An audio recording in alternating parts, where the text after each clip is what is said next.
Student of class 10, today we are discuss about the electronic spreadsheet. Electronic spreadsheet क्या होता है, थोड़ा हम उसका प्रैक्टिकल करके देखेंगे, जो बेसिक जो फंक्शन है उसको अप्लाई करके देखेंगे ताकि आने वाले जो प्रैक्टिकल है उनको करने में कोई प्रॉब्लम ना हो।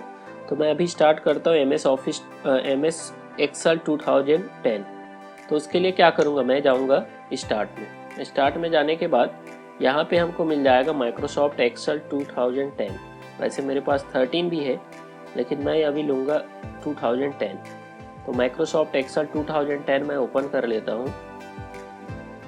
तो ये आपका माइक्रोसॉफ्ट एक्सेल 2010 ओपन हो गया। ये इंटरफेस कैसे, आपको पहले इंटरफेस समझ लेना है क्या क्या इंटरफेस होता है। तो इंटरफेस आपको मालूम होगा कि माइक्रोसॉफ्ट एक्सेल में जो आप इंटरफेस देखते हैं वो इंटरफेस किस तरह से होता है। सबसे पहले ऊपर में होता है आपका टाइटल बार। ठीक, टाइटल बार को जब भी आप क्या करेंगे, एक्सेल सीट ओपन करते सबसे पहला काम रहेगा आप सेव कर देंगे। तो सेव करेंगे तो ऑटोमेटिकली आप जिस नाम को यहाँ पे दिख रहा होगा वो नेम क्या हो जाएगा, चेंज हो जाएगा। आपको यहाँ पे जो टाइटल बार दिख रहा है वो अभी आ रहा है बुक 1। चलिए हम इसको क्या कर लेते हैं, सेव कर लेते हैं। तो सेव करने का तरीका क्या है, फाइल में जाएंगे, देन सेव में क्लिक करेंगे। सेव में जैसे क्लिक करते ही ये लोकेशन पूछेगा हमको कहाँ पे सेव करना है। तो सेव कहाँ पे करना है, हमको डेस्कटॉप में सेव करना है। डेस्कटॉप में सेव करने के बाद क्या करना है, यहाँ पे आपको लोकेशन तो आपने सेलेक्ट कर लिया, फिर देन उसके बाद फाइल का नेम, कि आप फाइल का नेम क्या देना चाह रहे हैं। सपोज़ मैं यहाँ पे क्लास 10 देना चाह रहा हूँ, क्लास 10 क्लास जो है फाइल का नेम ले लिया। सेव एज फाइल टाइप को आपको सेलेक्ट करने की ज़रूरत नहीं है, बाय डिफ़ॉल्ट जो है एक्सेल वर्कबुक ले लेगा। फिर उसके बाद क्या करेंगे, सेव करेंगे। यहीं पे अगर आप चाहते विद पासवर्ड में बताया था पासवर्ड के साथ सेव कैसे करते हैं। तो पासवर्ड के साथ सेव करने का तरीका क्या होता है, तो तरीका क्या होता है, यहाँ पे आपको मिलेगा टूल्स। ये टूल्स में हम क्लिक करेंगे तो टूल्स में जाने के बाद ऑप्शन आता है जनरल ऑप्शन। जनरल ऑप्शन में जैसे ही क्लिक करेंगे एक नया इंटरफेस आएगा जिसमें पूछेगा कि पासवर्ड क्या डालना है, पासवर्ड टू ओपन। तो यहाँ पे पासवर्ड आप डाल सकते हो, पासवर्ड जो भी पासवर्ड आपको डालना है। सपोज यहाँ पे मैं पासवर्ड डाल दे रहा हूँ 1 2 3। ठीक है, नीचे पासवर्ड टू मॉडिफाई, इसको अगर आप यूज़ करना चाहें तो कर सकते हैं, अदरवाइज़ ये ऊपर वाला जो है पासवर्ड टू ओपन उसी में आप क्लिक करेंगे, देन ओके क्लिक करेंगे। फिर ये पासवर्ड री इंटर करने पूछेगा कंफर्म करने के लिए, तो आप वही पासवर्ड फिर से डाल देंगे 1 2 3। जैसे ही पासवर्ड डालते हैं देन उसके बाद क्या कर देंगे, ओके में क्लिक करेंगे। ओके में क्लिक करने के बाद आपका ये, उसके बाद आपको क्या करना है, सेव में क्लिक करना है, ऐसा नहीं कैंसिल कर देना है। ठीक है, सेव में क्लिक करना है तो हमारा ये डॉक्यूमेंट जो है वो क्या हो जाएगा, सेव हो जाएगा। अब यहाँ पे आप देखेंगे तो इसके टाइटल बार में, जहाँ पे टाइटल बार है वहाँ पे आप देखेंगे तो ऑटोमेटिकली आप क्लास 10 के नाम से सेव हो गया। तो हम जिस नाम से फाइल को सेव करते हैं ऑटोमेटिकली वो फाइल का नेम कहाँ पे आ जाता है, टाइटल बार में आ जाता है। ठीक, तो टाइटल बार में शो होना चालू हो गया जो हमने जिस नाम से फाइल को सेव किया है। तो ये तो सिंपल चीज़ है, ऑलरेडी आप जानते हैं, फिर भी मैं एक बार फिर से रिवाइज करा रहा हूँ। ठीक, अब देखिए सेव करने के बाद हम इसको क्लोज कर लेते हैं। क्लोज करने के बाद देखते हैं, फिर से ओपन करके देखते हैं, पासवर्ड पूछता है कि मैंने डेस्कटॉप में सेव किया था ये क्लास 10 के नाम से। इसको ओपन कर लेता हूँ MS ऑफिस 2010 से, अदरवाइज ये क्या हो जाएगा 16 से ओपन हो जाएगा। प्रॉपर्टीज में जाके चेंज कर देता हूँ।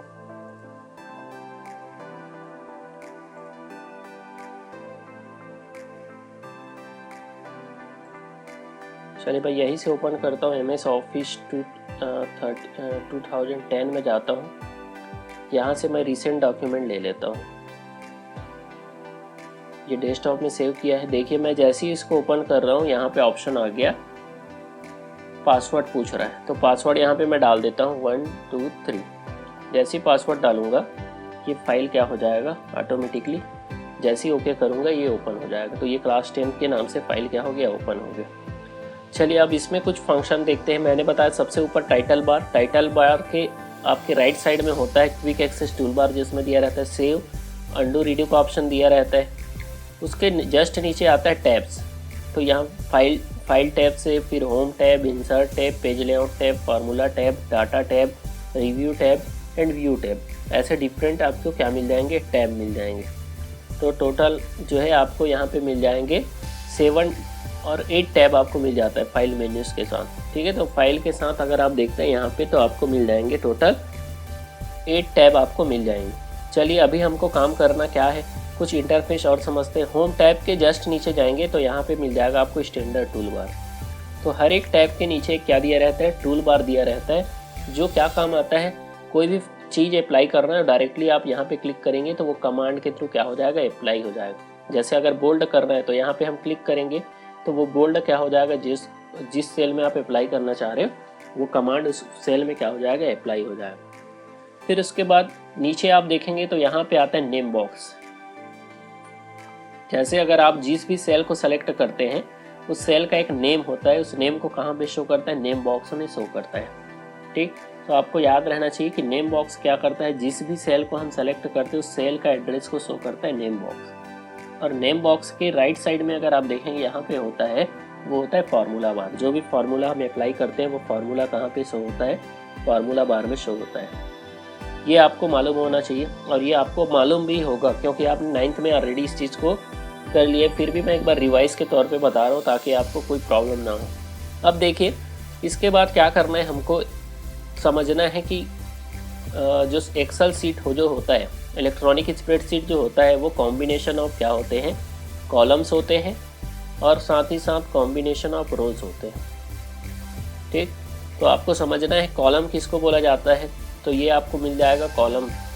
ठीक है, वर्टिकल लाइंस जो होते हैं वो क्या कहलाते हैं, कॉलम्स कहलाते हैं, जिसमें आपका ए से लेकर कॉलम वैल्यू ऑलवेज भी स्टार्टेड फ्रॉम ए से स्टार्ट होता है। ठीक है, जबकि वही जो है आपका रो वैल्यू ऑलवेज भी स्टार्टेड फ्रॉम 1 2 3 एक सीरीज में स्टार्ट होता है। ठीक, तो कॉलम वैल्यू जो है किससे, अल्फ़ाबेट से स्टार्ट होते हैं और रो वैल्यूज़ जो है किससे स्टार्ट होते हैं, वो होते हैं आपके नंबर्स के साथ 1 2 3 4 5, इस तरह सीक्वेंस जो है वो इंक्रीज होते जाएगा। तो अब देखिए हर एक जो कॉलम और रोज के कॉम्बिनेशन से क्या बनता है, सेल बनता है। जैसे अगर हम देख रहे हैं अभी जो कोई भी सेल को मैं सेलेक्ट कर रहा हूँ, एक बॉक्स दिखाई देगा, इसी बॉक्स को क्या बोला जाता है, सेल बोला जाता है। और ये सेल का एक एड्रेस बनता है, अभी बताया, उसका एड्रेस कहाँ पे शो करता है, नेम बॉक्स में शो करता है। तो कॉम्बिनेशन और रो एंड कॉलम से क्या बनेगा, सेल बनेगा और एक सेल का एड्रेस कहाँ पे शो करेगा, नेम बॉक्स में शो करता है।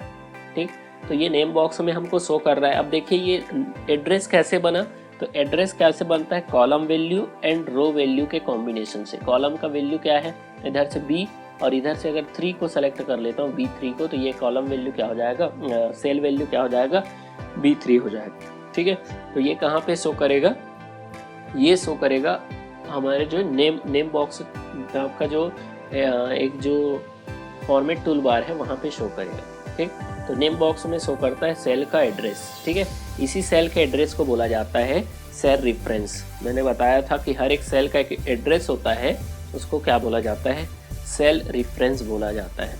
ठीक, तो हर एक सेल का एक एड्रेस होता है, उसको क्या बोला जाता है, सेल रेफरेंस।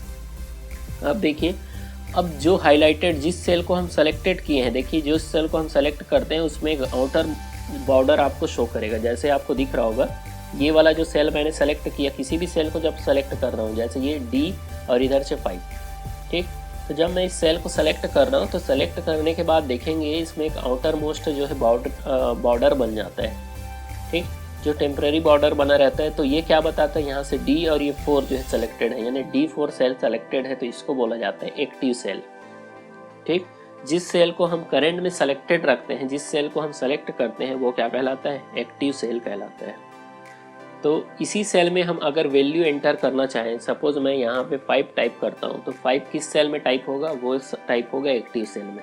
ठीक है, आप चाहते B5 में टाइप करना चाह रहे हैं तो आपको उस सेल को सेलेक्ट करना पड़ेगा B5 को, तभी आप उसमें क्या कर पाएंगे, कुछ भी टाइप करना है तो वो कर पाएंगे। तो जब तक हम किसी सेल को जिसमें वैल्यू इंटर करना है उसको सेलेक्ट नहीं करेंगे तब तक क्या नहीं कर पाएंगे, उसमें वैल्यू इंटर नहीं कर पाएंगे। तो ये बेसिक आपको मालूम होना चाहिए। दूसरा चीज़ कि आप किसी भी सेल में कैसे जा सकते हैं, तो सेल में जाने का एक तरीका है कि आप माउस से जाएंगे। ठीक, जैसे यहाँ पे 10 है, तो 10 है तो मैं क्या करना चाह रहा हूँ, मैं सपोज जाना चाह रहा हूँ, मैं यहाँ C2 में जाना चाह रहा हूँ, तो मैं क्या करूँगा, माउस को ड्रैग करके यहाँ पे ले जाऊँगा।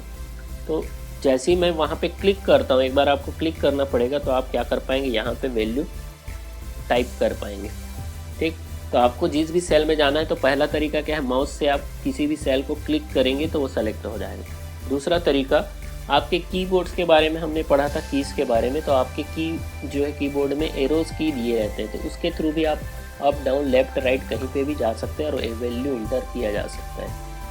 तो दूसरा तरीका क्या है कि आप क्या करेंगे, एरो की के थ्रू कहीं पे भी जा सकते हैं। कीबोर्ड में एरो की दिया रहता है, उसका यूज़ करके आप कहीं पे भी मूव कर सकते हैं।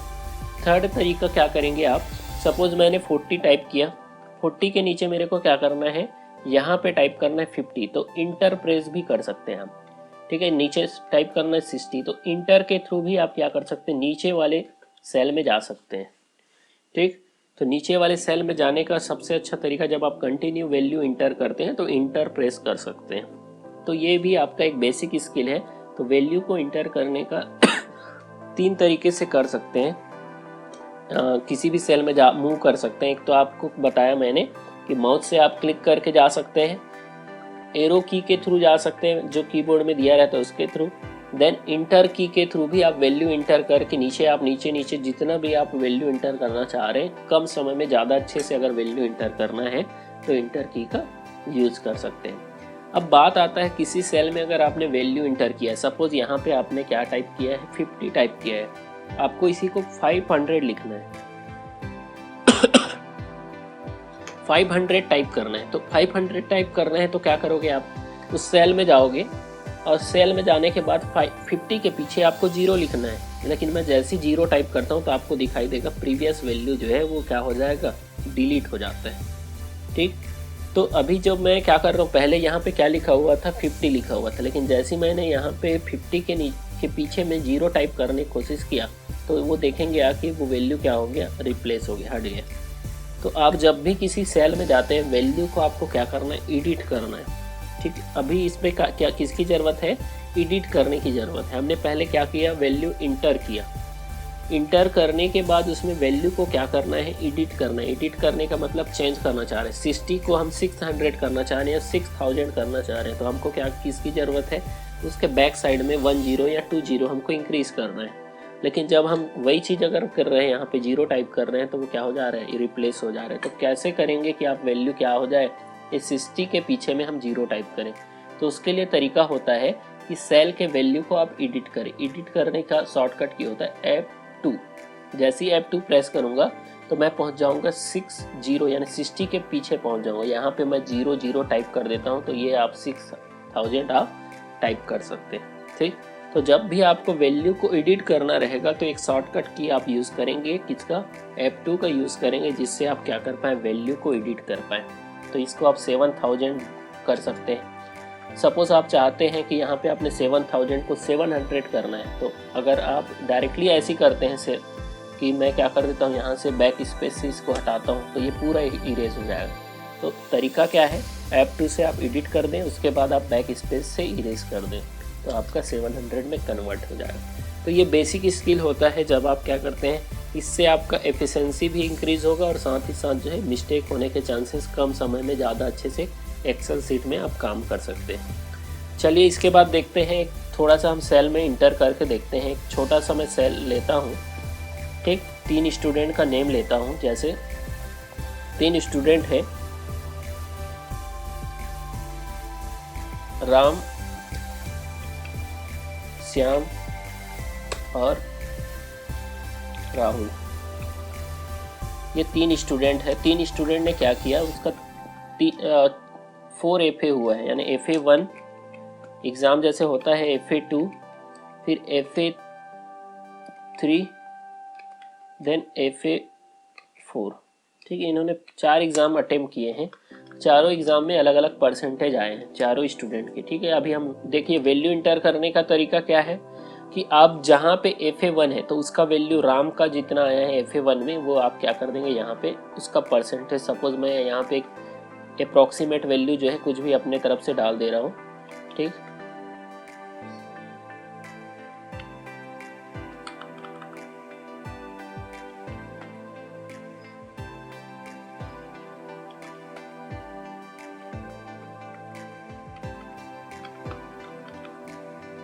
तो वैल्यू इंटर करने का तरीका क्या है कि आप जब एक कॉलम में जब वैल्यू इंटर करते हैं तो इंटर प्रेस कर सकते हैं। वैल्यू को पुट करते समय इंटर का यूज़ किया जा सकता है।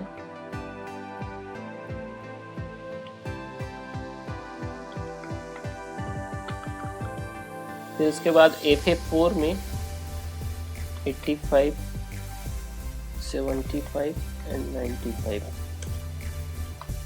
चलिए अब हमको क्या करना है, यहाँ पे कुछ फार्मूला अप्लाई करके देखना है, कुछ बेसिक फार्मूला अप्लाई करके देखना है, क्या क्या फार्मूला अप्लाई कर सकते हैं।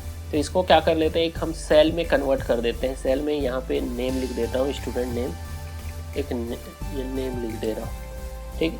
सेल में बॉर्डर डालना है, तरीका क्या है, पूरे सेल को जो है सेलेक्ट कर लेना है। तो सेलेक्ट करने का तरीका, यहाँ पे एक सेल को सेलेक्ट किया, देन उसके बाद माउस से आप ड्रैग करके पूरे सेल को सेलेक्ट कर लेंगे।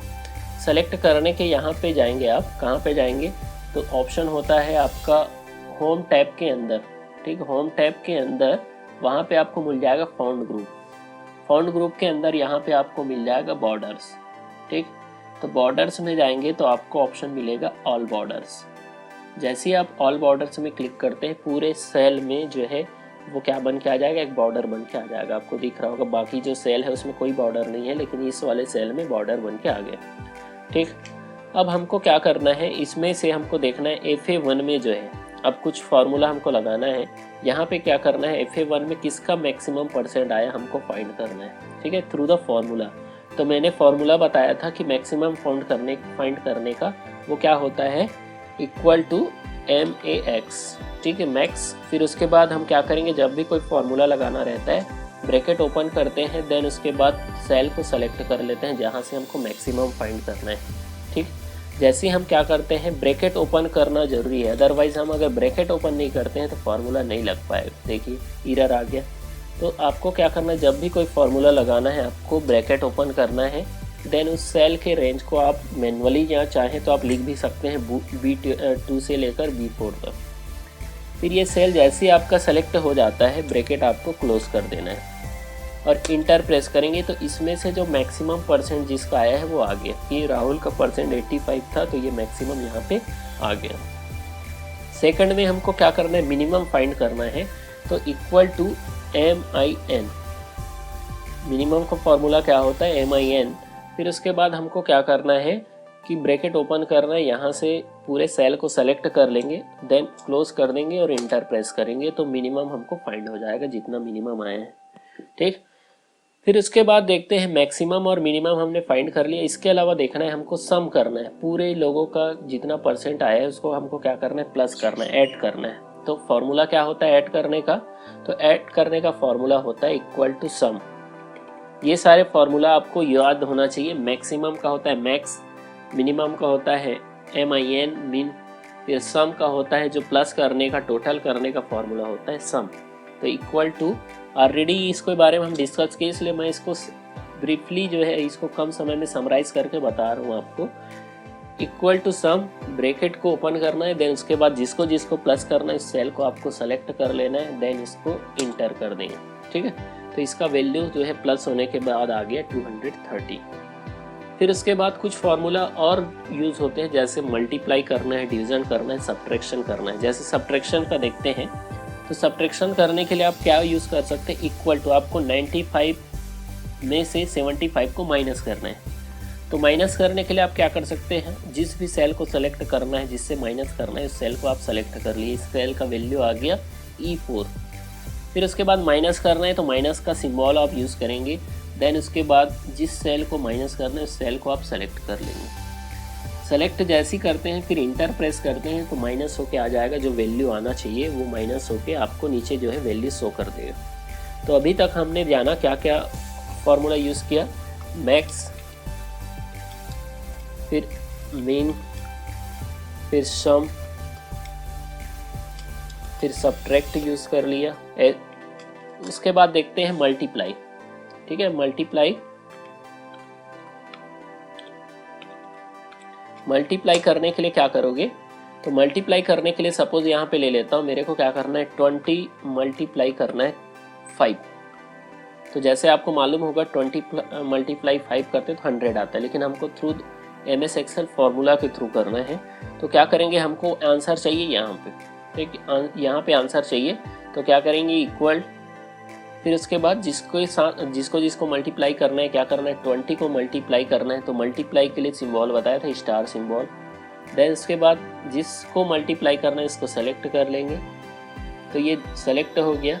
देन सेलेक्ट होने के बाद आपको क्या करना है, इंटर प्रेस कर देना है। जैसे ही इंटर प्रेस करेंगे तो ये वैल्यू जो है 20 × 5 का जो वैल्यू है वो कहाँ पे आ जाएगा, यहाँ जिस सेल में को आपने सेलेक्ट किया वहाँ पे उसका वैल्यू आ जाएगा। ठीक, अब हमको क्या करना है, 20 डिवाइड बाई 5 करना है। तो 20 से अगर 5 को डिवाइड करते हैं तो कितना आता है, 4 आता है आंसर, 4 आना चाहिए। क्या करेंगे, यहाँ पे जाएंगे, इक्वल टू 20 डिवाइड के लिए होता है फॉरवर्ड स्लैश, आपके कीबोर्ड में दिया रहता है। तो यहाँ पे डिवाइड के लिए फॉरवर्ड स्लैश, देन उसके बाद जिससे आपको डिवाइड करना है सेल को आप सेलेक्ट कर लेंगे। सेलेक्ट करने के बाद आप क्या कर देंगे, इंटर प्रेस कर देंगे, तो इसका आंसर आ जाएगा कि 20 को 5 से डिवाइड करने पर कितना आ रहा है, 4 आंसर आ रहा है। ठीक, तो ये कुछ बेसिक स्किल है, ये आपने ऑलरेडी इसके बारे में जानते हैं कि प्लस माइनस सब्ट्रैक्शन मल्टीप्लाई कैसे किया जाता है। ठीक, तो इसके बारे में हम ऑलरेडी पहले भी क्या कर चुके हैं, डिस्कस कर चुके हैं। जैसे आप यहाँ पे देख लेते हैं, सपोज आपको ये सेल को क्या करना है, सेल का जो को क्या करना है, कलर करना है। तो कलर करने के लिए भी बताया गया था कि सेल को आपको अगर कलर करना है तो इसको अगर आप टेक्स्ट को कलर करना चाह रहे हैं तो यहाँ से आप टेक्स्ट को कलर कर सकते हैं। ठीक, फिर उसके बाद इसको हाईलाइट करना चाह रहे हैं तो यहाँ से आप क्या कर सकते हैं, इसके बॉर्डर जो सेल है उसको क्या कर सकते हैं, हाईलाइट किया जा सकता है। यहाँ पे रहता है फिल कलर। ठीक, तो यहाँ से आप क्या कर सकते हैं, अपने जो आपने सेल जो बनाए हैं जहाँ पे वैल्यू इंटर किया है उतने को ही अगर आप कलरफुल करना चाह रहे हैं तो कलरफुल भी किया जा सकता है। ठीक, फिर उसके अलावा जो है आप चाहते हैं कि बॉर्डर को भी कलर करना चाह रहे हैं तो बॉर्डर को कलर करने के लिए यहाँ से जाएंगे, यहाँ पे ऑप्शन आता है मोर बॉर्डर्स। जैसे मोर बॉर्डर्स में हम जाते हैं एक नया इंटरफेस आएगा आपके सामने।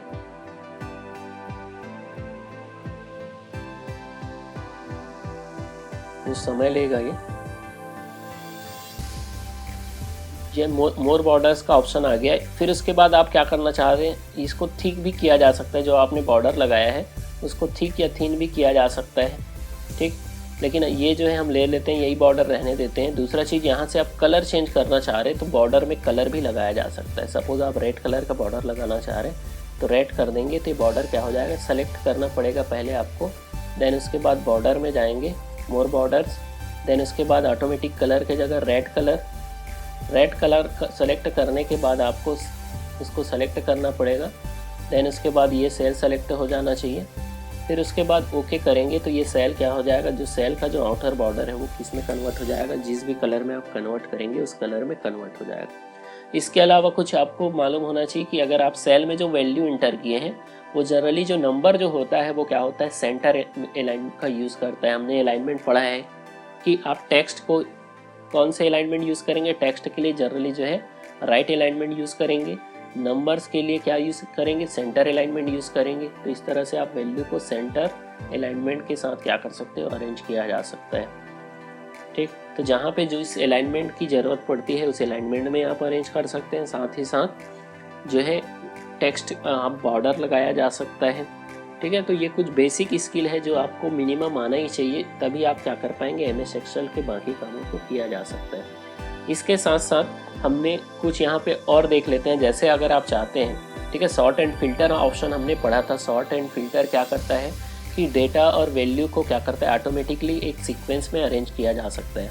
तो चलिए उसी को देखते हैं, फिल्टर क्या होता है। तो फिल्टर के लिए क्या करेंगे, देखिए प्रैक्टिकल से समझिए क्या होता है फिल्टर। आपको क्या करना है, सबसे ऊपर जो रोज रहता है, ठीक है, उसको आपको सेलेक्ट कर लेना है। जैसे नेम वाला जो रो है उसको आप क्या करेंगे, सेलेक्ट करेंगे और होम टैब के अंदर यहाँ पे एडिटिंग ग्रुप में क्या मिल जाता है, आपको सॉर्ट एंड फिल्टर ऑप्शन मिल जाता है। यहाँ पे जाएंगे फिल्टर ऑप्शन में, तो फिल्टर ऑप्शन में जैसे ही जाते हैं एक आइकॉन बन के आ जाता है।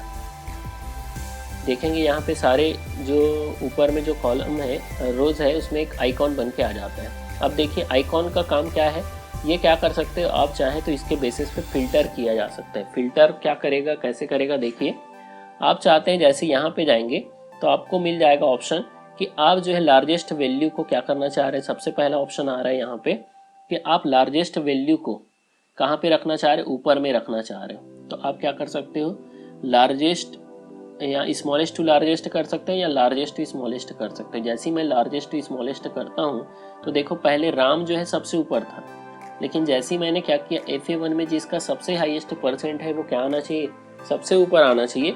तो इन्होंने क्या कर दिया, ऑटोमेटिकली ये जो डेटा सीट है उसको ऑटोमेटिकली चेंज कर दिया कि राहुल जो है जिसका जो FA1 में हाईएस्ट परसेंट है वो क्या आ गया, ऑटोमेटिकली ऊपर आ गया। ठीक, अगर आप चाहते हो यहाँ पे FA3 के हिसाब से कन्वर्ट करना चाह रहे हो, देखो एक बार में हम एक ही जगह फिल्टर लगा सकते हैं, और जैसे ही फिल्टर लगता है तो एक आइकॉन बन के आ जाता है, एक डिफरेंट आइकॉन। बाकी आइकॉन से क्या हो जाएगा, इसका आइकॉन आप देखेंगे तो बाकी आइकॉन से थोड़ा सा डिफर हो जाता है, जिससे पता चल जाता है कि फिल्टर किस में लगा हुआ है, कौन से वाले रो में लगा हुआ है। ठीक, जैसे हम FA3 के बेसिस पे लगाना चाह रहे हैं, यहाँ पे हम चाहते हैं कि स्मॉलेस्ट पहले आए फिर लार्जेस्ट आए।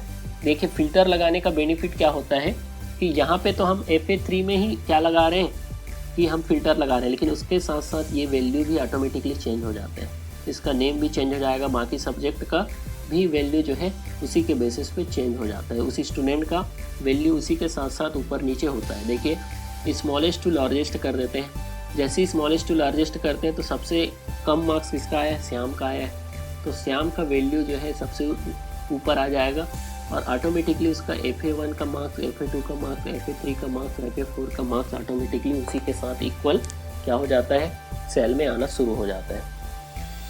तो इस तरह से ये बेनिफिट होता है। ये बेनिफिट कब काम आएगा, जब आपको देखना रहेगा, सपोज हमारे स्कूल में अगर एग्ज़ाम होता है और एग्ज़ाम में स्टूडेंट का डिफरेंट परफॉर्मेंस रहता है, किसी हर एक का तो वैल्यू इक्वल नहीं रहता परसेंटेज, तो हम क्या करेंगे कि हमको देखना है किसका हाईएस्ट परसेंट आया है, तो हम क्या कर सकते हैं, परसेंटेज में जाके फ़िल्टर लगा देंगे, जो जिससे सारे स्टूडेंट का क्या पता चल जाएगा, डिटेल पता चल जाएगा किस स्टूडेंट का कैसा परफॉर्मेंस है। तो ये सॉर्ट एंड फिल्टर के थ्रू आप क्या कर सकते हैं, इसको लगाया जा सकता है। दूसरा चीज़, आपको सॉर्ट एंड फिल्टर हटाना है तो यहाँ से जाके आप क्या करेंगे, सॉर्ट एंड फिल्टर में फिर से क्लिक कर देंगे।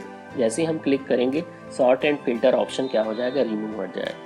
तो इस तरह से आप सॉर्ट एंड फिल्टर लगा भी सकते हैं, रिमूव भी कर सकते हैं। जैसे ही आप रिमूव करते हैं, जैसा आपने रखा था वैसा वैल्यू आपका क्या हो जाएगा, ऑटोमेटिकली यहाँ पे आ जाएगा। तो ये बेनिफिट होता है आपका सॉर्ट एंड फिल्टर का। ठीक है, अब इसके अलावा जैसे कई बार क्या होता है, एक यहाँ पे देख लेते हैं कि सपोज मैं यहाँ पे क्या करता हूँ, एवरेज निकालता हूँ। एवरेज का मतलब होता है कि सबका मिला के आपका एवरेज कितना आया। ठीक है, कि FA1 में एग्ज़ाम आपने दिलाया, FA2 दिलाया, FA4 दिलाया, तो ऑल ओवर मिला के आपका एवरेज परसेंट कितना आ रहा है। ठीक, तो एवरेज परसेंट निकालने का तरीका क्या होता है, तो एवरेज परसेंट निकालने के लिए आपको क्या करना पड़ेगा, उसके लिए जैसे आप निकालते हैं ना, परसेंटेज निकालते हैं, तो परसेंटेज भी एक्चुअल में क्या होता है, आपका एक एवरेज होता है। तो यहाँ पे मैं एक परसेंटेज एवरेज निकाल देता हूँ। तो एवरेज निकालने का तरीका क्या होगा, इक्वल टू, एवरेज के लिए फॉर्मूला होता है AVERAGE, एवरेज। फिर उसके बाद ब्रैकेट ओपन करेंगे। ओपन करने के बाद ये पूरे सब्जेक्ट के मार्क्स को आपको सेलेक्ट कर लेना है। सेलेक्ट करने के बाद ब्रैकेट क्लोज कर देंगे, फिर इंटर कर देंगे। तो आपका जो एवरेज जो मार्क्स आ रहा है वो कितना आ रहा है, 62 आ रहा है। श्याम का जो एवरेज मार्क्स आ रहा है वो क्या आ रहा है, 62। अब बाकी में भी आप ये सेम फार्मूला को लगाना चाह रहे हैं, तो आपको बताया गया था कौन सा ऑप्शन, ऑटो फिल के थ्रू आप क्या कर सकते हैं, ये सेम फार्मूला को लगाया जा सकता है। ऑटो फिल करने का तरीका क्या होता है कि जिसमें भी आपका जो वैल्यू आया है, जैसे परसेंटेज 1 का आ गया है, ये सेम फार्मूला आप राम में भी लगाना चाह रहे हो, राहुल के में भी लगाना चाह रहे हो। तो ऑटो फिल कैसे करते हैं, जिसमें वैल्यू आ गया है उस सेल को क्या करेंगे, सेलेक्ट करेंगे। जैसे सेलेक्ट करते हैं इसको, ये हो जाता है एक्टिव सेल। ठीक, अब एक्टिव सेल के राइट बॉटम में जाएंगे हम, तो यहाँ पे देखेंगे आप ही जो प्लस का सिंबल आ रहा था वो क्या हो जाएगा, जो पहले थिक था वो क्या हो जाएगा, थिन हो जाएगा। आपको दिख रहा होगा अभी प्लस का सिंबल क्या हो गया, थिन हो गया।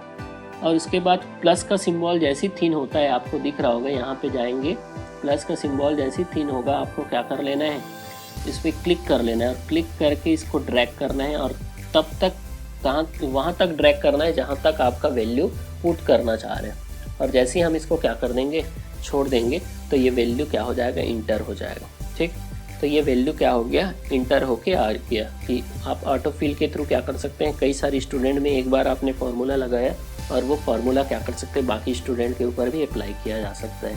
तो यही बेनिफिट है MS एक्सेल का कि आप एक में फार्मूला लगाते हैं, बाकी सारे में क्या हो जाता है, अप्लाई हो जाता है। ठीक, तो ऑटो अपडेट का फीचर भी MS एक्सेल के अंदर है, इसीलिए यहाँ ये जो एप्लीकेशन है बार बार यूज़ किया जाता है। अब देखिए हम चाहते हैं यहाँ पे डेसिमल प्लेस जो है, किसी में डेसिमल प्लेस जो है 1 आया है, इसमें डेसिमल प्लेस आया ही नहीं है। हम चाहते हैं सब में डेसिमल प्लेस 2 आए।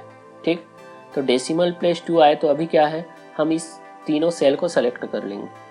सेलेक्ट करने के बाद यहाँ पे जनरल लिखा है, वहाँ पे चले जाएंगे नंबर्स। जैसे ही हम जनरल को नंबर सेलेक्ट करते हैं तो ऑटोमेटिकली देखेंगे आप डेसिमल प्लेस 2 होके आ गया।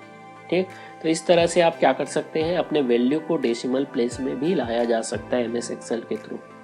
ठीक, अब देखिए यहाँ पे अगर किसी सेल को आपको डिलीट करना है, कुछ और करना है, तो ये करना बहुत ही सिंपल है। सपोज आप चाहते हैं कि मैं जो है FA4 का मार्क्स को रखना नहीं चाह रहा हूँ, ये वाला जो कॉलम है इसको डिलीट करना चाह रहा हूँ, तो राइट क्लिक करना है, देन यहाँ पे डिलीट प्रेस कर देना है, तो ये सेल डिलीट हो जाएगा।